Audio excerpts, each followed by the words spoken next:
what is a citizen charter, right?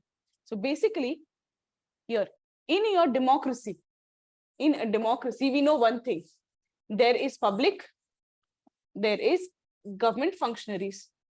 The government functionaries. It is the public that is the master,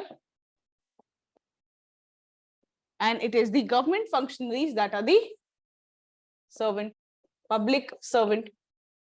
Okay. Master and the servant relationship is there. Now, if they are providing any service, if any service is being provided by the government functionary, don't you think they should have a mechanism wherein they will tell that what kind of services they are being provided, what kind of service they are providing to the citizens? So here, if there is a document which tells me that this is the service that this organization or department is giving, and if you don't get this service, what is the mechanism, what is the grievance redressal that you have? And you can expect the service of so much of so quality in so much of so amount of time. And in case there is non-delivery, what actions can be taken against us? So that is what is citizen charter. It is like a charter which gives what? It gives information to citizens about what? About the services that is being offered by the organizations or departments. So what is a citizen charter? It is a document. Basically, it is a document which is being prepared by, by citizens, government functionaries. It is being prepared by citizens, government functionaries, and other stakeholders. And other stakeholders that mentions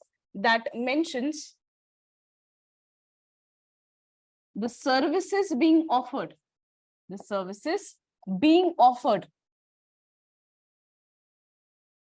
by the departments, the grievance redressal, and your follow-up, and the follow-up in a case of a non-delivery of the service. So if the service is not delivered, what is the grievance redressal that one has, and what can be the follow-up in case the service is not delivered, in case of non-delivery of the services? So here beforehand, we provide the information on what can be the services that can be expected of the government, and what does it aim to? What does this citizens charter aims to do? That it aims to make a government organization. Yes, क्या करना चाहेगा government organization को? ये एक tool है जो बताता है कि आपको ये service मिलनी चाहिए, इस quality की service मिलनी चाहिए, और अगर service नहीं मिली तो आपके पास क्या follow up है? What does it aiming to make the government organization? Okay, it is trying to make the organization transparent. Okay, and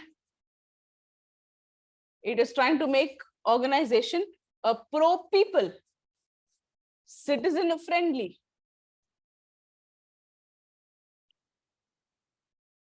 It is trying to make a government organization efficient, responsible,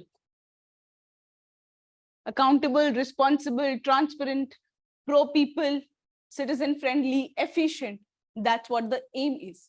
So आप citizen charter ला रहे हैं और आप ये चाह रहे हैं कि हमारी government ये सब बन जाए, right? However, and this has been place since 20 years now. 25 years say citizen charter is in place. We have made certain improvements. I'm not saying that the government has not made certain improvements, but still there is too much to go. So here it aims to make the government this. However, there are certain issues. There are certain issues.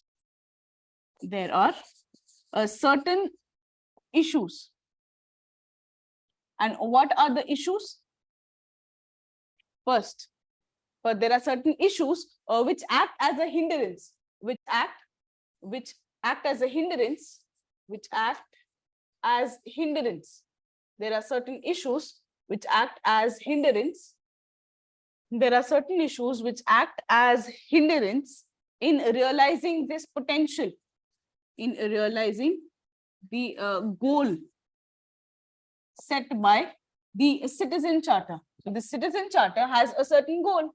It aims to make government efficient, transparent, responsible, accountable, citizen friendly. But then there have been a certain issues.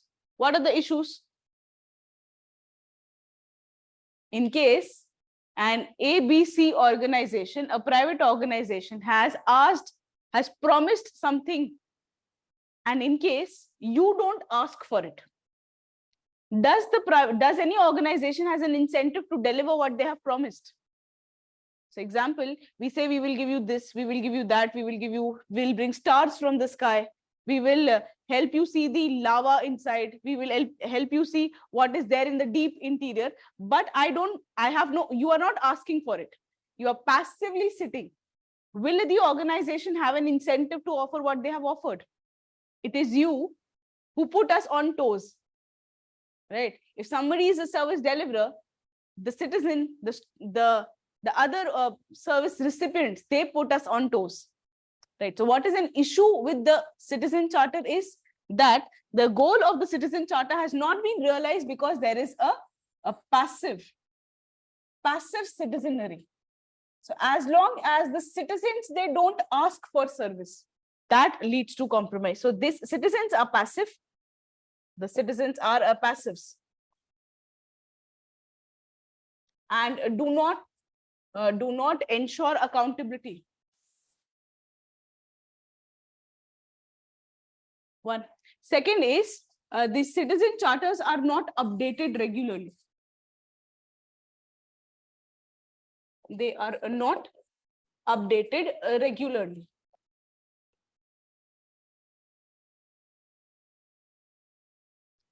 What is the language that the villagers understand? Local language. Okay. So this is also one of the issue of your digital India, that if you offer me something in a language that I don't understand, if your citizen charter are in English, they are not in local languages, then the citizen would not be aware. So the other issue is, yes, about the issue is about the formulation of citizen charter. When I say the formulation of citizen charter has certain issues, and what are the issues? Formulation of citizen charter has certain issues, like not formulated in the local language.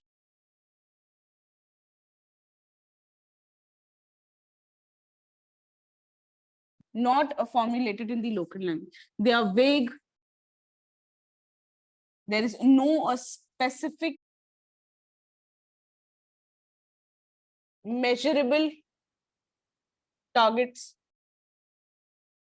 There are no specific measurable targets, right? It is vague.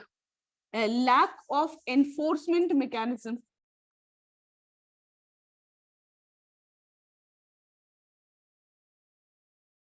Who will implement what? What will happen if the citizen charter has not fulfilled its promises?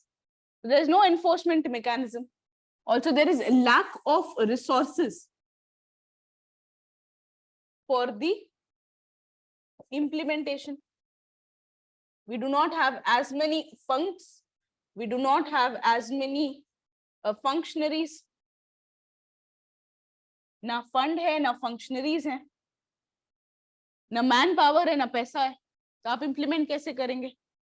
Man power भी कम है, मतलब they are not employing. How many what is the shortage of the IS officers? And what is the vacancy that is every year created? The vacancies, the number of seats are reducing, but there is shortage of the IS officers.